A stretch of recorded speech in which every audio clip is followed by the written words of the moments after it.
Hello friends, good morning. Very very good morning to all of you. कैसे हैं आप लोग सभी? हमें उम्मीद है कि आप सभी लोग बहुत ही अच्छे होंगे। सभी को झारखंडी जोहार, नमस्कार, आदाब। आप लोगों का बहुत बहुत स्वागत है आपके अपने परिवार झारखंड एजुकेशन हब में। इस क्लास में हम लोग झारखंड के डेली करंट अफेयर्स के बारे में डिस्कस करते हैं। झारखंड के एग्जाम के पॉइंट ऑफ व्यू से जो भी करंट अफेयर्स हमारे लिए इंपॉर्टेंट होता है, उन सभी करंट अफेयर्स के बारे में अच्छे तरीके से समझने का प्रयास इस क्लास में हम लोग करते हैं। अगर आप लोग मेरे साथ रोजाना इस क्लास को कंटिन्यू करते हैं तो झारखंड के सभी करंट अफेयर्स को आप बहुत ही आसानी से समझ पाएंगे और झारखंड के करंट अफेयर्स से कोई भी दिक्कत आपको नहीं रहेगी। ठीक है, रिसेंटली जेएसएससी सीजीएल का एग्जाम हुआ था और अगर आप में से कोई जेएसएससी सीजीएल के एग्जाम के क्वेश्चंस देखे होंगे तो आपको पता चला होगा कि झारखंड के क्वेश्चंस जो है वो बहुत ही डीप से पूछा गया है और आपको अपनी तैयारी जो है वो और अच्छी करनी पड़ेगी अगर आपको झारखंड में नौकरी लेनी है। तो चलिए आज के इस क्लास को शुरू करते हैं। बहुत ही अच्छे ढंग से और बहुत ही डीपली हम लोग झारखंड के सभी करंट अफेयर्स के बारे में समझेंगे। ठीक है, तो एक बार फिर से नमस्कार, आदाब, सत श्री अकाल। आप सभी लोगों का बहुत बहुत स्वागत है आपके अपने परिवार झारखंड एजुकेशन हब में। ठीक है, क्लास शुरू करते हैं एक बहुत ही खूबसूरत लाइन के साथ में। ये लाइन कुछ इस प्रकार है कि सफलता तब मिलती है जब आपके सपने आपके बहानों से बड़े हो जाते हैं। यानी पढ़ाई के लिए आप जब बहाना देना छोड़ देते हैं तो उस दिन आप सफलता की ओर आगे बढ़ते हैं। बहाना कहने का मतलब है, आप में से कई लोग ऐसा सोचते हैं, यार आज तो होली है, आज नहीं पढ़ाई करते हैं, हम लोग पढ़ाई कर देंगे। यार क्या करते हैं, आज तो दुर्गा पूजा है, दुर्गा पूजा में पढ़ाई नहीं करेंगे, दुर्गा पूजा में पूजा सेलिब्रेट करेंगे, उसके बाद हम लोग दुर्गा पूजा के बाद पढ़ाई कर लेंगे। आज हमारे घर में शादी है, आज घर में फंक्शन है, आज घर में ये है, आज तो मैं बाहर घूमने जा रहा हूं, आज पढ़ाई नहीं करेंगे। आज तो बारिश हो रही है, आज पढ़ाई नहीं करेंगे। तो पढ़ाई करने के लिए जब आप बहाने देना छोड़ देते हैं, जब आप अपने सपनों के लिए बहानों को छोड़ देते हैं, उस दिन आप सफलता की ओर आगे बढ़ जाते हैं। अगर आपको सफल होना है तो आपको कंटिन्यू मेहनत करनी पड़ेगी, कंटिन्यू एफर्ट देना पड़ेगा और पढ़ाई को अच्छे तरीके से रोजाना करनी पड़ेगी। तो बहुत ही खूबसूरत लाइन है। जिन लोगों ने इस लाइन को समझ लिया है, एक ना एक दिन उनको सफलता जो है वो जरूर मिल जाएगी। ठीक है, तो बहाने नहीं देना है और बहानों को छोड़कर हमें जिंदगी में सफलता की ओर आगे बढ़नी है, मेहनत करते चलना है। ठीक है, तो चलिए इसी लाइन के साथ में आज के इस क्लास को शुरू करते हैं। और सबसे पहले आज हम लोग करंट अफेयर के रूप में समझेंगे कि मैथन डैम और पंचित डैम से अब जो है वो पानी छोड़ा जाएगा। कुछ दिनों पहले मैथन डैम और पंचित डैम से पानी छोड़ा गया था। इस चीज को लेकर पश्चिम बंगाल सरकार के द्वारा बहुत ही बवाल जो है वो किया गया था। क्या था वो बवाल पश्चिम बंगाल सरकार के द्वारा जो किया गया था? क्यों मैथन और पंचित से पानी छोड़े जाने के विरोध जो है वो पश्चिम बंगाल सरकार यानी ममता बनर्जी के द्वारा किया जा रहा है? और क्यों झारखंड और पश्चिम बंगाल की बॉर्डर को ममता बनर्जी के द्वारा 24 घंटों के लिए सील कर दिया गया था? तो आइए इन चीजों के बारे में सबसे पहले बात करते हैं और उसके बाद हम लोग आगे बढ़ेंगे और भी करंट अफेयर्स के बारे में समझेंगे। डीवीसी के द्वारा कहा जा रहा है कि धनबाद जिले में जो मैथन डैम और पंचित डैम है, मैथन डैम से 6000 और पंचित डैम से 27000 क्यूसेक पानी जो है वो छोड़ा जाएगा। ठीक है, हम लोग रिसेंटली देखे थे कि पश्चिम बंगाल सरकार के द्वारा झारखंड और पश्चिम बंगाल का जो बॉर्डर है वो सील कर दिया गया था। क्या था पूरा मामला, आइए समझते हैं। हम लोग देखे थे कि कुछ दिनों पहले झारखंड में मूसलाधार बारिश हुई थी और मूसलाधार बारिश जो है वो 3 से लेकर 4 दिनों तक हुआ था। इस मूसलाधार बारिश में झारखंड की जो नदियां हैं वो उफान पर आ गई थी। झारखंड के नदियों का जलस्तर जो है वो बहुत ज्यादा बढ़ गया था। जब झारखंड की नदियों का जलस्तर बढ़ गया था तो झारखंड में जो डैम्स है उन डैमों का भी जलस्तर बढ़ गया था और झारखंड के कई सारे डैम के द्वारा अपने गेट जो है वो खोल दिए गए थे, जिससे पानी जो है वो छोड़ा जा रहा था। इसी बीच में धनबाद जिले में 2 डैम है जो कि है मैथन डैम और पंचित डैम। ये दोनों डैम जो है वो पश्चिम बंगाल के बॉर्डर पर स्थित है और मैथन और पंचित डैम के द्वारा भी ये जो पानी है कुछ इस प्रकार से छोड़ा गया था। क्यों छोड़ा गया था? क्योंकि मैथन और पंचित का जल स्तर भी बहुत ज्यादा बढ़ गया था। डीबीसी का कहना था कि अगर हम लोग जल को नहीं छोड़ेंगे, डैम के गेट नहीं खोलेंगे, तो हमारा जो पुल है वो टूट सकता है। इसीलिए डीबीसी के द्वारा पानी जो है वो छोड़ दिया गया। जैसे ही डीबीसी के द्वारा पानी छोड़ दिया गया तो पश्चिम बंगाल के कुछ क्षेत्रों में बाढ़ की स्थिति उत्पन्न हो गई। जैसे ही पश्चिम बंगाल के कुछ क्षेत्रों में बाढ़ की स्थिति उत्पन्न हो गई, पश्चिम बंगाल सरकार के द्वारा 24 घंटों के लिए झारखंड और वेस्ट बंगाल बॉर्डर को सील कर दिया गया। ठीक है, अब झारखंड और वेस्ट बंगाल बॉर्डर को जब सील कर दिया गया तो रोड में कुछ इस प्रकार की लंबी कतारें जो है वो गाड़ियों की लग गई। झारखंड से जो भी गाड़ियां पश्चिम बंगाल जा रही थी उनको आगे जाने से रोक दिया गया और झारखंड की गाड़ियों को पश्चिम बंगाल जाने नहीं दिया जा रहा था। जब झारखंड की गाड़ियां पश्चिम बंगाल नहीं जा पा रही थी तो कुछ इस प्रकार के जो ट्रैफिक की स्थिति आप लोग देख सकते हैं ये उत्पन्न हो गई। ठीक है, 24 घंटों के लिए पश्चिम बंगाल सरकार के द्वारा क्या किया गया, तो झारखंड पश्चिम बंगाल बॉर्डर को सील किया गया। और उसके बाद क्यों, तो बॉर्डर में डीबीसी के द्वारा जो है पानी को छोड़ा गया था इसीलिए। ठीक है, उसके बाद ममता बनर्जी के साथ झारखंड के कई मंत्रियों की बात होती है। 24 घंटे के बाद झारखंड के मुख्यमंत्री भी ममता बनर्जी को फोन करते हैं, उनके द्वारा भी उनसे विनती की जाती है कि कई सारे जो ऐसे भी हमारे गाड़ियां हैं जिसमें कच्चे माल हैं, जैसे फल हैं, जैसे सब्जियां हैं, अगर उनको सही टाइम पर नहीं पहुंचाया जाएगा तो वो खराब हो जाएंगी।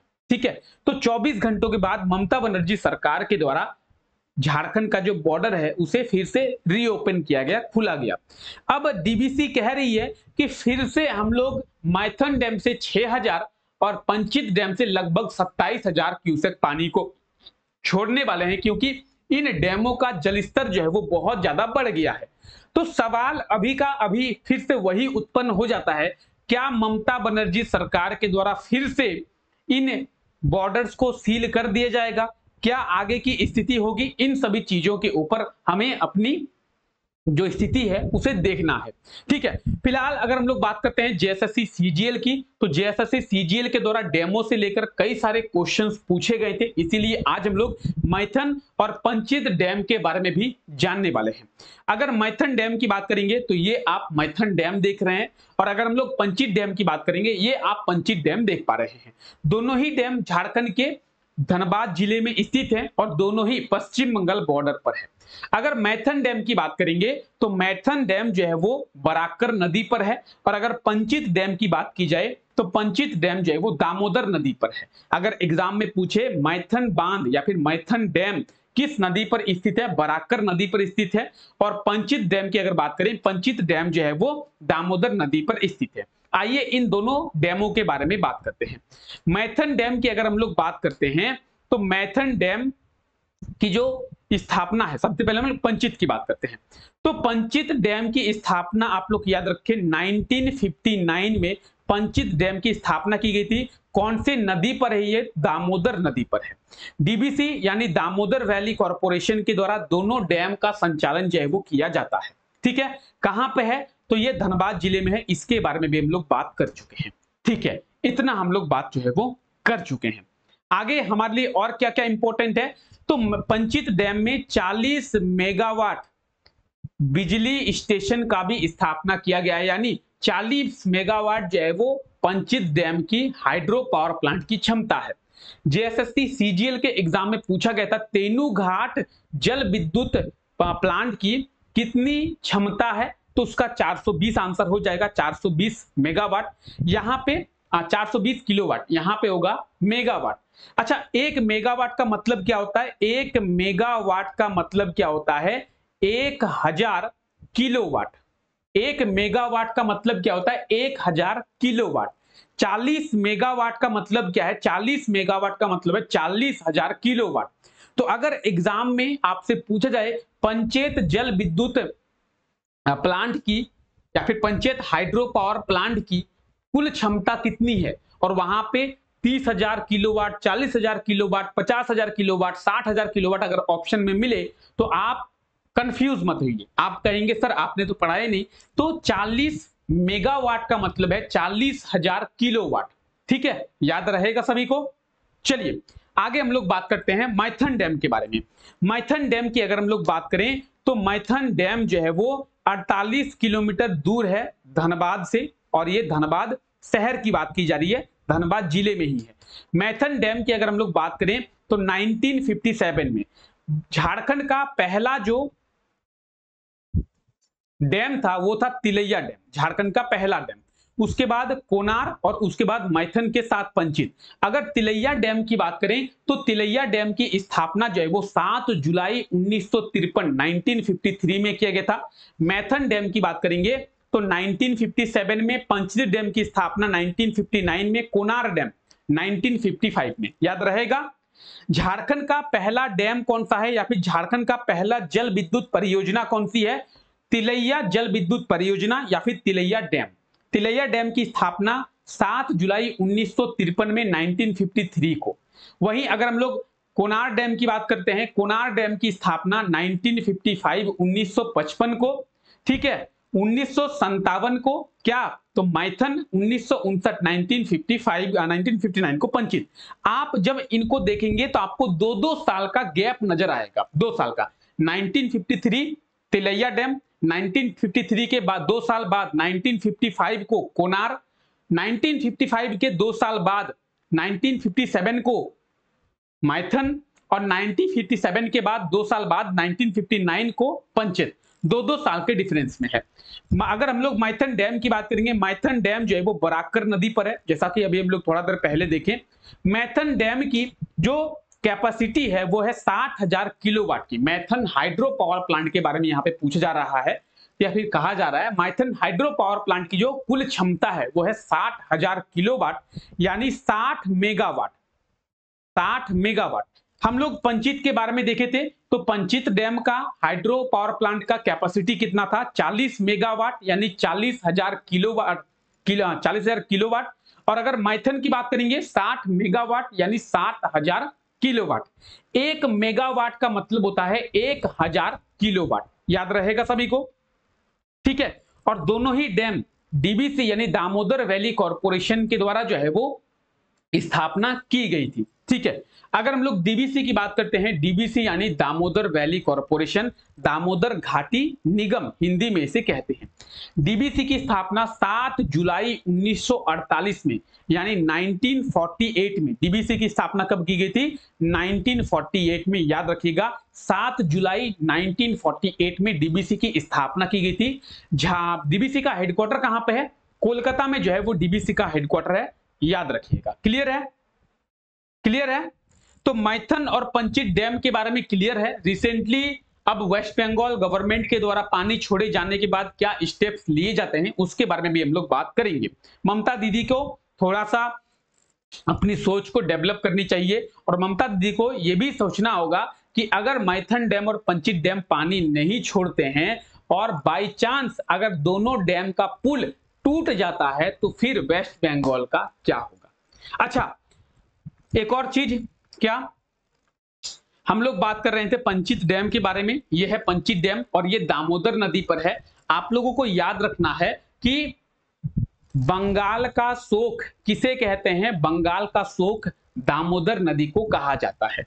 दामोदर नदी के कारण पहले बंगाल में बाढ़ आते थे, बाद में दामोदर नदी पर कई सारे डैम बना दिया गया, इस कारण से बंगाल में बाढ़ जो है अभी नहीं आते हैं। ठीक है, तो बंगाल का शोक किसे कहते हैं? बंगाल का शोक दामोदर नदी को कहा जाता है। चलिए आगे बढ़ते हैं। झारखंड सरकार के द्वारा यह कहा गया है कि झारखंड में 2 लाख तक का क्या किसान लोन माफ किया जाएगा, कृषि लोन माफ किया जाएगा। झारखंड सरकार के द्वारा झारखंड के किसानों का 2 लाख तक का लोन जो है वो माफ किया जा रहा है, और इसकी शुरुआत 1.77 लाख किसानों से किया गया है। यानी झारखंड सरकार के द्वारा झारखंड के 1.77 लाख किसानों का 2 लाख तक का लोन जो है वो माफ किया गया है। सरकार से मेरी बस इतनी सी प्रश्न है कि सरकार जी, हेमंत सोरेन जी अभी झारखंड के मुख्यमंत्री है, हेमंत सोरेन जी आप इलेक्शन के टाइम में जाग रहे हैं, इतने दिन आप कहां पे थे जब झारखंड के किसान आत्महत्या कर रहे थे, जब झारखंड के किसानों को प्रताड़ित किया जा रहा था, जब झारखंड के किसान अपना लोन नहीं चुका पा रहे थे, उतने दिन आप कहां थे? इन 5 सालों में आप कहां पे थे? अभी इलेक्शन के समय आप क्या कर रहे हैं? किसानों का लोन माफ कर रहे थे। ठीक है, तो आगे क्या कर रहे थे अब देखेंगे। झारखंड के मुख्यमंत्री यहां पे आप देख रहे हैं, ठीक है, तो झारखंड के मुख्यमंत्री हेमंत सोरेन के द्वारा 2 लाख तक का कृषि लोन जो है वो माफ किया गया है। ठीक है, याद रखिएगा। इसके लिए झारखंड सरकार के द्वारा 400 करोड़ की स्वीकृति दी गई है। इन 400 करोड़ से झारखंड के 38 लाख किसानों का 2 लाख तक का लोन माफ किया जाएगा। शुरुआत की गई है 1.77 लाख किसानों से। झारखंड सरकार कह रही है कि हमने 1.77 लाख यानी 1,77,000 किसानों का लोन माफ कर दिया है। टोटल 38 लाख किसानों का लोन माफ करेंगे, 2 लाख तक का लोन जो है वो माफ कर देंगे। ठीक है, और ये जो लोन माफी है इसी कौन सी योजना के तहत? इस योजना का नाम आप लोग याद रखेंगे, झारखंड कृषि ऋण माफी योजना। ठीक है, कौन सी योजना? झारखंड कृषि ऋण माफी योजना। हो सकता है कि एग्जाम में आप लोगों से पूछ ले कि झारखंड के किसानों का किस योजना के तहत 2 लाख तक का लोन माफ किया जा रहा है, तो झारखंड कृषि ऋण माफी योजना। अच्छा, एग्जाम में घुमा के भी पूछा जा सकता है कि झारखंड कृषि ऋण माफी योजना के तहत झारखंड के किसानों का अधिकतम कितने रुपए का लोन माफ किया जा रहा है, तो अधिकतम 2 लाख। याद रहेगा सभी को? ठीक है, तो ये आपके सामने डिटेल्स दी जा रही है जिससे आप अपने नोट बहुत ही इजीली बना पाएंगे। चलिए आगे बढ़ते हैं हम लोग। क्लास का पीडीएफ टेलीग्राम पे मिल जाएगा सभी को, तो टेंशन लेने की कोई बात नहीं है, सभी चीजें आपको टेलीग्राम पे मिल जाएगी। आप चाहें तो हमारे व्हाट्सएप कम्युनिटी से भी जुड़ सकते हैं। व्हाट्सएप का लिंक भी नीचे डिस्क्रिप्शन में दिया गया है, साथ ही साथ टेलीग्राम का भी दिया गया है, तो आप लोग टेलीग्राम और व्हाट्सएप में हमारे साथ जुड़ सकते हैं। चलिए, झारखंड में एक बिल जो है वो झारखंड गवर्नमेंट के द्वारा लाया गया था और वो बिल था झारखंड खनिज धरित भूमि उपकर विधेयक 2024।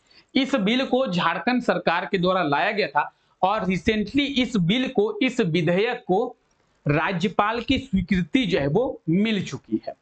क्या है ये बिल? आइए इसके बारे में जानते हैं।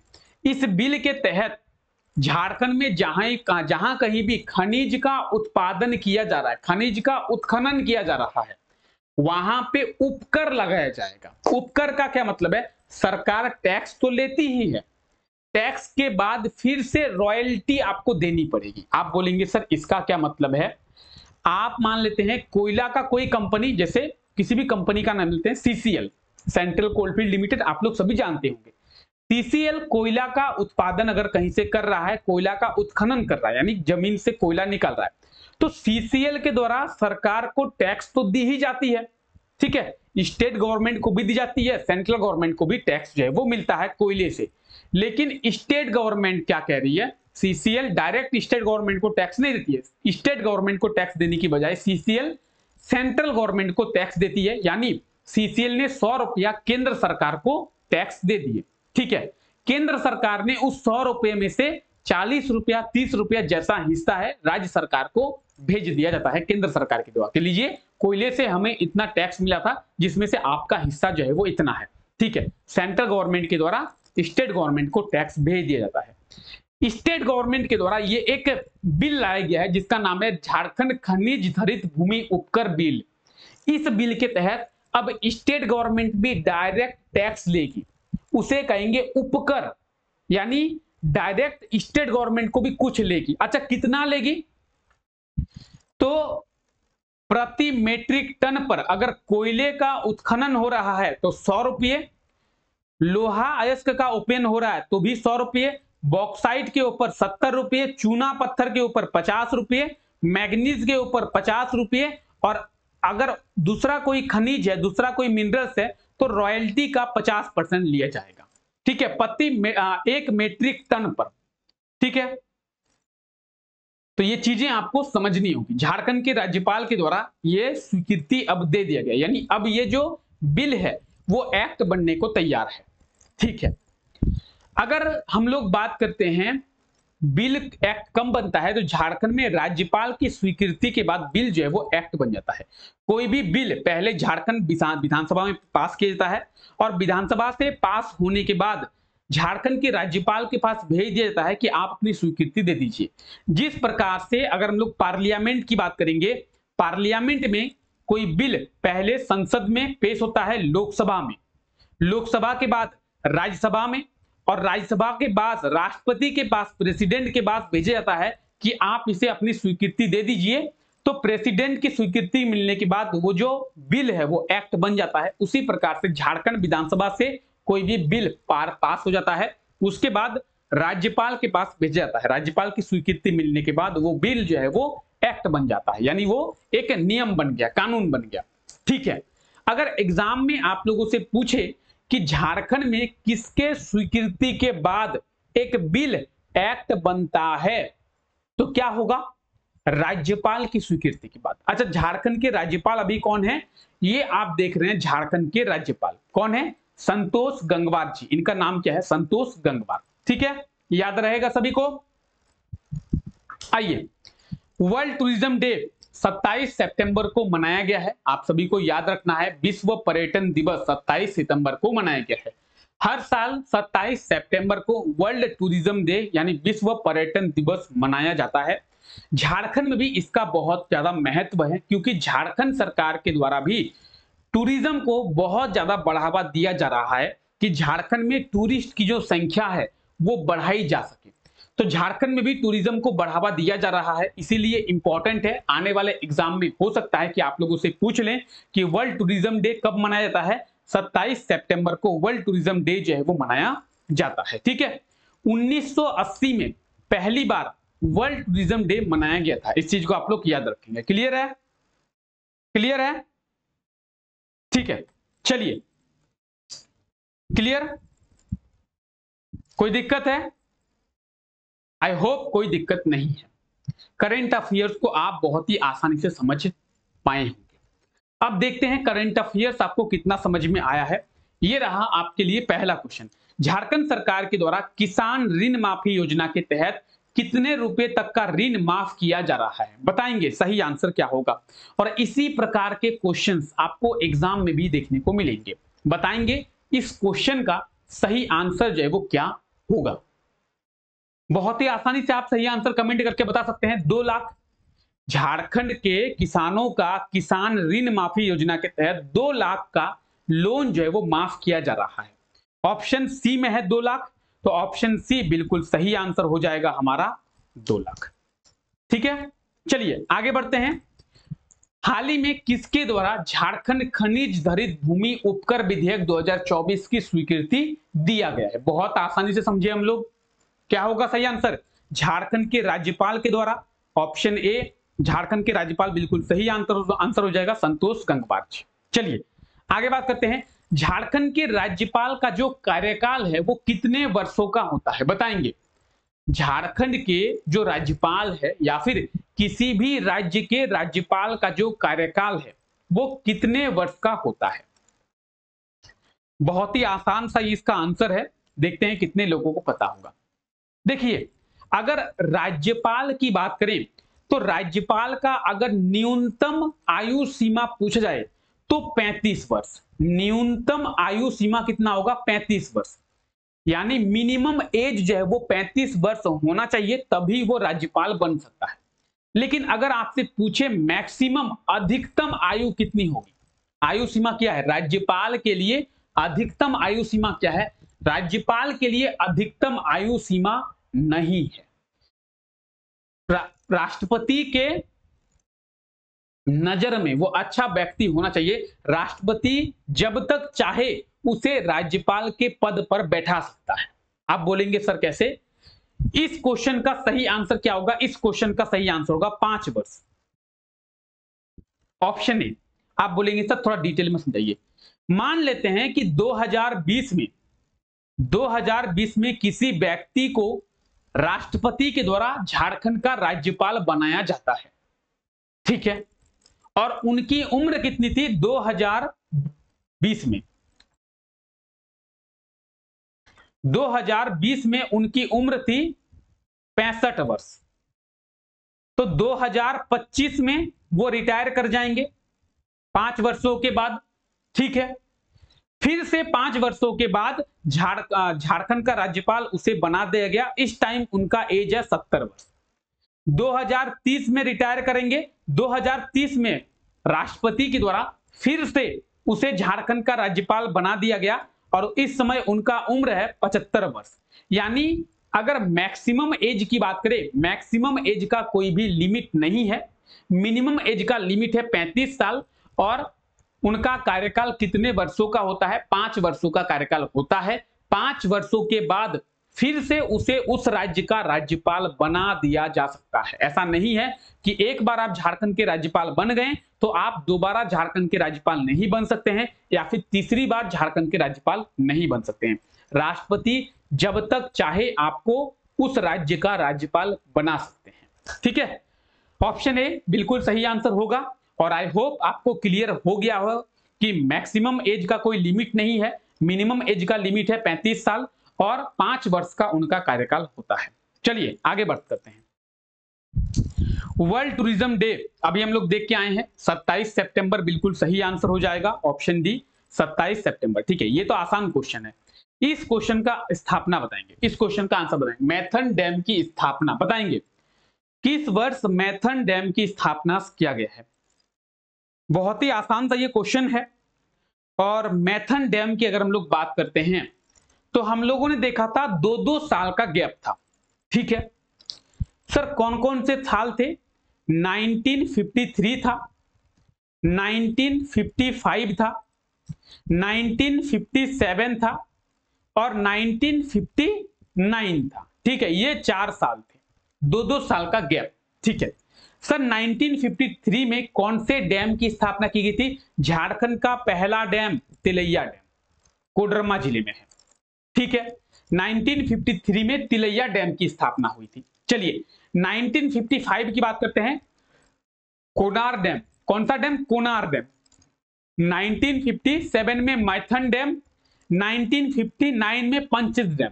ठीक है, 53 Tilaiya dam, 55 Konar dam, 57 Maithon dam और 59 पंचित डैम।